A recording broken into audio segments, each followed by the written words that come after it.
Dear students, यह class 10 का pros का प्रथम लेसन द इंचेंटेड पुल का दूसरा वीडियो है। इसके प्रथम वीडियो में हम लोगों ने पैराग्राफ 6 तक पढ़ा था। पैराग्राफ 6 में ये अन्य लाइनों को देखते हुए आगे के पैराग्राफ को हम लोग पढ़ेंगे। आइए शुरू करते हैं। Who is the friend of one who stay at home?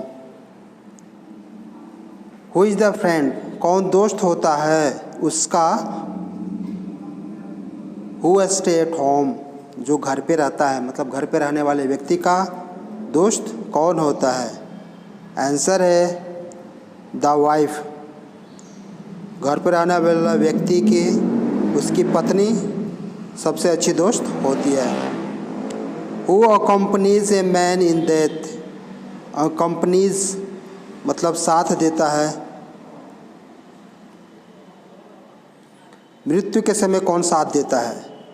Answer है dharma. That alone accompanies the soul in the solitary journey after death. Answer में कह रहे हैं कि dharma alone associated with the soul, अकेले साथ होता है आत्मा का। इन सोलिटरी एकाकी यात्रा में आफ्टर डेथ, मतलब मृत्यु के बाद आत्मा के साथ यात्रा सिर्फ धर्म करता है, यानी कि मृत्यु के बाद भी साथ देता है कौन? धर्म। मतलब देखो, जैसे हिंदू और मुस्लिम सिख सबका अलग अलग रीति रिवाज से दाह संस्कार होता है ना। हिंदू में मान लो वहाँ जलाया जाता है शमशान घाट पे ले जाकर, मुस्लिम में दफनाया जाता है मृत्यु के बाद डेड बॉडी को, है ना। तो क्या हुआ, उस व्यक्ति का जो भी धर्म है मृत्यु के बाद भी उसका साथ दे रहा है, उसका रीति रिवाज का साथ उसका दाह संस्कार किया जाता है। तो वही कह रहे हैं who accompanies man in death, मृत्यु के साथ कौन देता है? मृत्यु के बाद भी साथ देता है धर्म। आंसर में कहा गया which is the biggest vessel. Vessel means होता है बर्तन, पात्र। नाव भी होता है लेकिन यहाँ पे बर्तन पात्र होगा। Which is the biggest vessel, सबसे बड़ा बर्तन पात्र कौन सा है? आंसर है द अर्थ, पृथ्वी सबसे बड़ा बर्तन जैसा है, सबसे बड़ा नाव जैसा है। Which contains all with in it self, जो रखे हुए कंटेन्स ऑल, सब कुछ रखा हुआ विद इन इट सेल्फ, अपने में समाये हुए है। इज़ द बिगेस्ट वेसल, वही सबसे बड़ा पात्र है। नेक्स्ट क्वेश्चन वो पूछ रहे हैं व्हाट इज़ हैप्पीनेस, खुशी क्या है? आंसर में कह रहे हैं happiness is the result of good conduct. Yudhishthira कह रहे हैं कि हैप्पीनेस, खुशियाँ जो है अच्छा आचरण का फल है, मतलब अच्छा आचरण करोगे तो खुश रहोगे। व्हाट इज़ दैट, वह क्या चीज़ है? By giving of which man becomes loved by all, वह क्या चीज़ है? गिविंग ऑफ विच, जिसे छोड़ देने से man become loved by all, सबका प्रिय हो जाता है, इंसान सबका प्रिय हो जाता है। किस चीज़ को छोड़ देने से, त्याग देने से? आंसर में युधिष्ठिर कहते हैं प्राइड, घमंड है वह चीज़। For if man give up being proud, यदि घमंड होना छोड़ दे, घमंडी होना छोड़ दे इंसान, he will be loved by all, वह सबका प्रिय हो जाता है, मतलब सभी लोग उससे प्रेम पूर्वक व्यवहार करने लगते हैं। नेक्स्ट क्वेश्चन में कह रहा व्हाट इज द लॉस,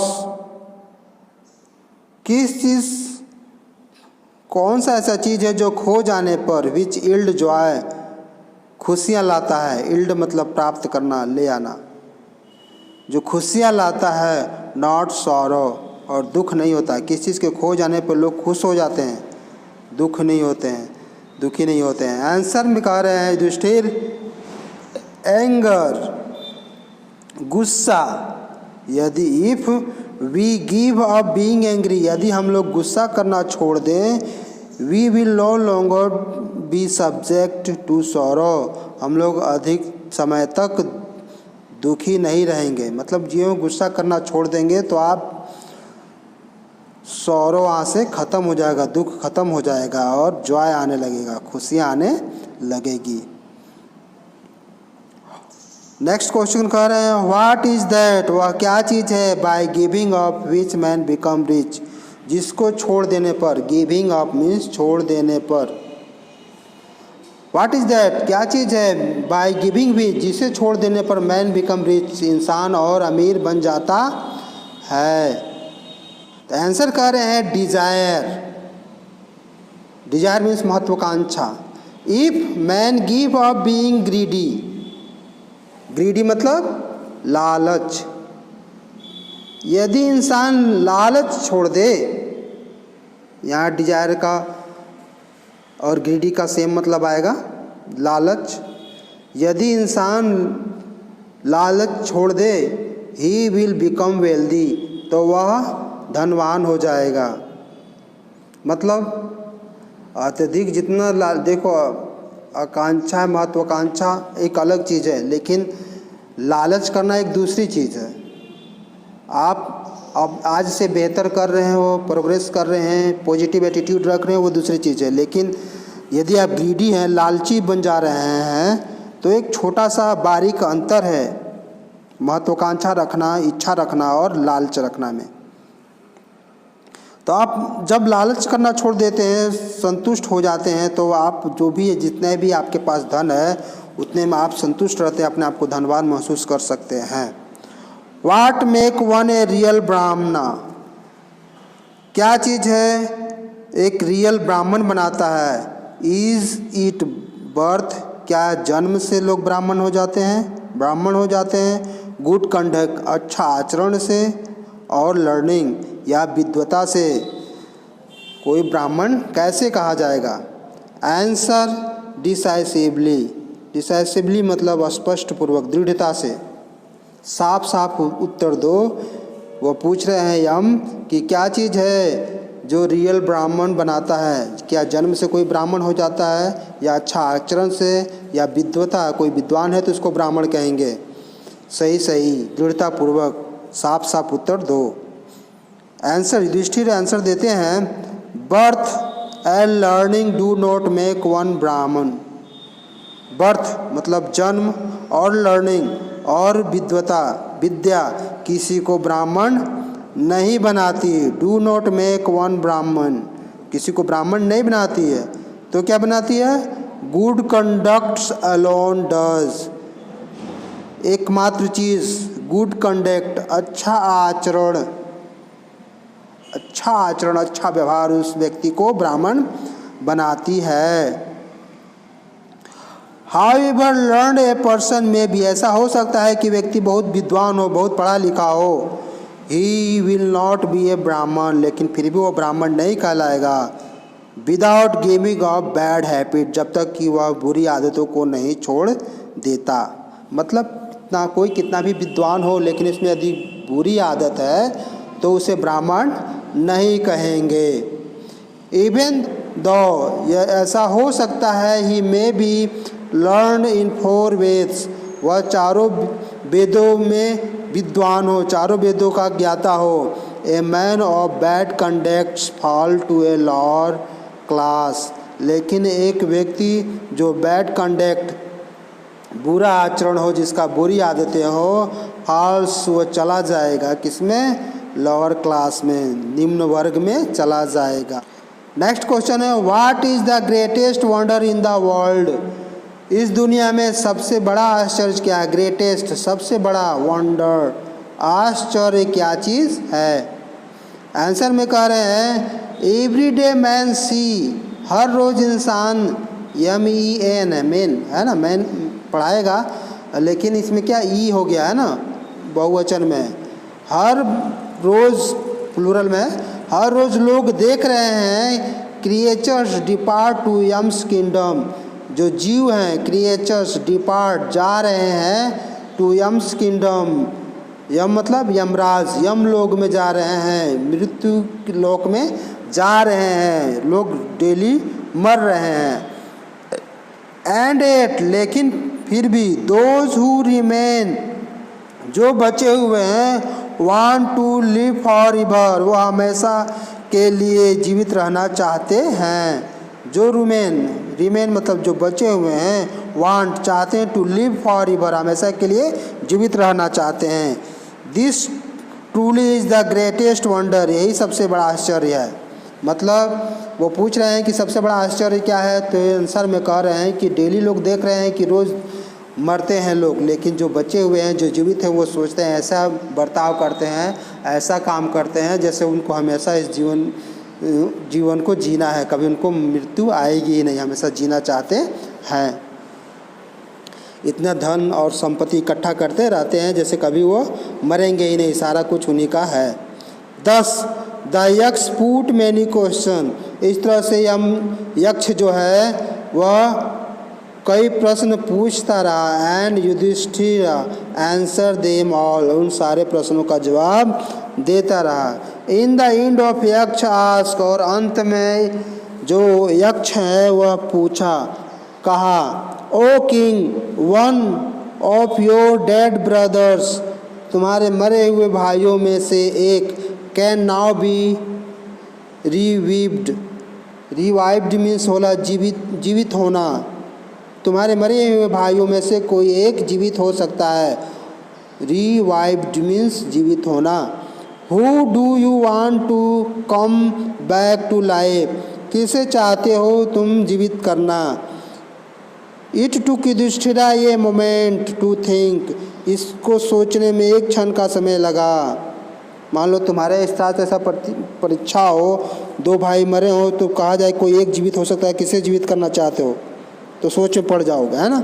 वो उनको सोचने में एक क्षण भी नहीं लगा। And then he wished that और तुरंत उन्होंने कहा, क्लाउड कॉम्प्लेक्स्ड घुंघरीले बालों वाले, लोटस आई कमल जैसी आँखों वाले, ब्रॉड चेस्ट चौड़े सीना वाले, एंड लॉन्ग आर्म्ड नकुल और लंबे भुजाओं वाला जो है नकुल को laying like a fallen ebony tree जो एक एबोनी ट्री की तरह पड़ा हुआ है, माइट अराइज वही जीवित हो जाए, वही खड़ा हो जाए। द यक्ष वाज प्लेस्ड एट दिस इससे यक्ष प्रसन्न हुआ और आस्क और पूछा युधिष्ठिर से, why did you choose Nakula तुमने नकुल को क्यों चुना इन प्रेफरेंस ऑफ भीम के जगह, प्रीफरेंस के जगह, भीम के जगह तुमने नकुल को क्यों चुना, भीम को क्यों नहीं चुने। Who has the strength of 60,000 elephant जिसके पास 16,000 हाथियों का शक्ति है, तुमने उस भीम को क्यों नहीं चुना। आई हैव हर्ड दैट मैंने सुन रखा है, Bhima is most dear to you मैंने सुना है कि भीम तुम्हारा सबसे बहुत प्रिय है तुम्हारा। एंड वाई नॉट अर्जुन तुम अर्जुन को क्यों नहीं चुने। हुज स्ट्रेंथ इन आर्म और जिसकी भुजाओं की शक्ति, आर्म्स जिसकी तीर धनुष जो शस्त्र की जो शक्ति है, योर प्रोटेक्शन तुम्हारा रक्षा करेगा, तुम्हारा कवच है। तो कह रहे हैं कि तुम भीम नकुल को क्यों चुनो, भीम को क्यों नहीं चुनो जो 16,000 हाथियों की जो शक्ति है जिसके हाथों में, जिसके बाहों में। एंड उस अर्जुन को क्यों नहीं चुन रहे जिसका जो शस्त्र में जो धनुर्धर है उसको क्यों नहीं चुने, जिसको तुम्हारा कवच का काम करेगा, तुम्हारा सुरक्षा का काम करेंगे ये 2 लोग। Tell me why you choose Nakul मुझे बताओ तुमने नकुल को क्यों चुना, rather than either of this two इन दोनों के जगह पर, इन दोनों को न चुन करके तुमने नकुल को क्यों चुना, तुमने भीम और अर्जुन को क्यों नहीं चुना। And Yudhishthira replied Yudhishthira answer देते हैं, O Yaksha dharma is the only shield of man. कह रहे हैं कि धर्म इज द ओनली शील्ड, कवच का काम, शील्ड मीन्स कवच, सुरक्षा का काम धर्म इज द ओनली धर्म करता है। नॉट भीम और अर्जुन, भीम और अर्जुन हमारी रक्षा नहीं करेंगे, बल्कि धर्म हमारी रक्षा करता है। इफ़ धर्म इज़ गिवन अप, यदि धर्म को छोड़ दिया जाए, man will be ruined, ruined मतलब बर्बाद हो जाना। यदि इंसान धर्म को छोड़ दे तो वह पूरी तरह से बर्बाद हो जाएगा। तो कहने का तात्पर्य है कि धर्म इज द ओनली शील्ड। वो कह रहे हैं कि भीम अर्जुन हमारा सहायता नहीं करेगा, नहीं कर पाएगा। क्या करेगा? धर्म करेगा। धर्म का मतलब यहाँ पर तात्पर्य हिंदू धर्म और मुस्लिम धर्म से नहीं है।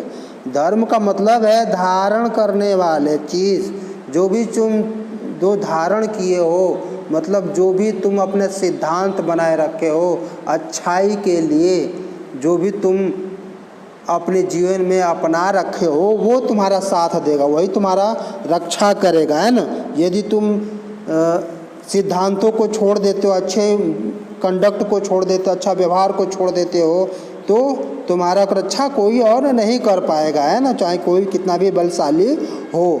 यदि कोई अपराध है तो उसको दंड मिलेगा ही, लेकिन यदि अच्छा कंडक्ट, अच्छा आचरण की धर्म मीन्स जो तुम धारण किए हो, और धारण किया क्या करोगे? अच्छाई चीज़ को धारण करोगे ना, तो अच्छा चीज़ को तुम धारण कर रहे हो तो वही तुम्हारा साथ देगा, है ना। सच्चाई तुम्हारे साथ रहेगी, वही तुम्हारा भला करेगी, वही तुम्हारा रक्षा करेगी। Kunti and Madri were the 2 wifes of my father. मेरे पिता के 2 पत्नियां कुंती और माद्री हैं थी। I am alive A son of Kunti, मैं जीवित हूँ कुंती का एक पुत्र। देखो 5 पांडवों में से 3 जो थे ये कुंती के पुत्र थे। कौन कौन? युधिष्ठिर, भीम और अर्जुन, 3। और जो 2 बच गए नकुल और सहदेव, वे माद्री के पुत्र थे, है ना। तो वो कह रहे हैं I am alive A son of Kunti, Kunti के एक पुत्र के रूप में मैं जीवित हूँ। 3 है, 3 में से एक उसका जीवित है। इज़ नॉट कम्प्लीटली रिप्ड, वह पूरी तरह से शोकाकुल नहीं है, पूरी तरह से असहाय नहीं है। वी रिप्ड मीन्स होता है असहाय, और पूरी तरह से असहाय नहीं है। इन ऑर्डर दैट, और इसलिए कि द स्केल ऑफ जस्टिस में बी इवन, जो जस्टिस है, न्याय का जो स्केल है, परला है, वह बना रहे, बैलेंस बना रहे। आई आस्क दैट माद्री सन, इसलिए मैं चाहता हूँ कि माद्री के सन, माद्री के सन कौन कौन है? माद्री जो है उसकी 2 सन है, नकुल और सहदेव। तो उसमें कह रहे एक उसमें भी जीवित हो जाए, मतलब कुंती का एक पुत्र मैं जीवित हूँ, माद्री का भी एक पुत्र जो है जीवित हो जाए।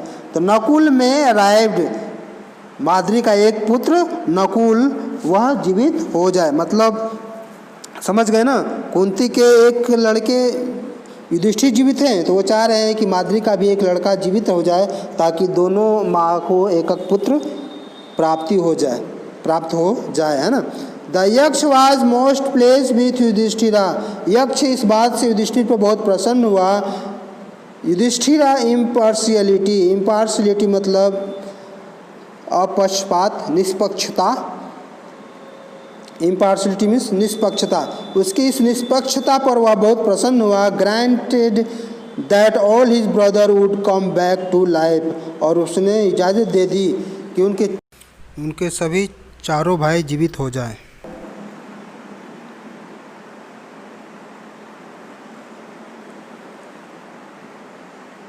It was Yama the lord of death, Yaksha का रूप जो धारण कर रखा था, यक्ष कौन था?